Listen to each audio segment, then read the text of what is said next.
Former CIA Director David Petraeus arrived on Capitol Hill this morning to testify behind closed doors in a secure room. The hearings focus on the attack that killed the U.S. ambassador to Libya and his relationship with Paula Broadwell. Michele Flournoy is a former top Pentagon official and is with us. Michele, welcome. Thank you. General Petraeus on the Hill is going to be talking to a member of Congress. You served in the Defense Department. What do you think comes up?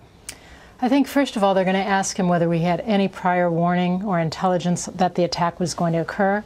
Then they're going to ask him exactly what people knew and when they knew it. And then I think finally they'll be very interested in knowing, how did the CIA actually respond on the ground? Did they offer immediate additional security at the compound? We know now that Defense Secretary Leon Panetta has ordered an ethics review of many of those top-serving officials. You are the highest-ranking woman at the Defense Department. Is this needed? Absolutely. Leon Panetta is a stickler about ethics, and he's a stickler about accountability, and I think he's doing absolutely the right thing. Is there a cultural problem at the Defense Department and the military? I don't think it's widespread or in general, but I think this is an opportunity to say, everybody take a minute, take a knee, step back, look at the question of, are we inculcating ethics and the highest moral standards in the officer corps? Are we doing enough with training? Are we doing enough with mentoring and so forth? And so he's asked each of the services to review what exactly they do on these issues and report back and see if there's any way to strengthen the system. At the center of this thing is Paula Broadwell, a woman who is a West Point graduate.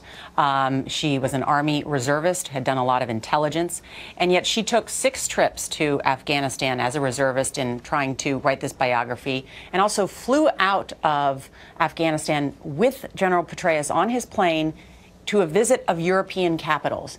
Is that an unusual relationship? It seems to be a very unusual relationship. It's not something you would typically see. I've never seen anything like that before.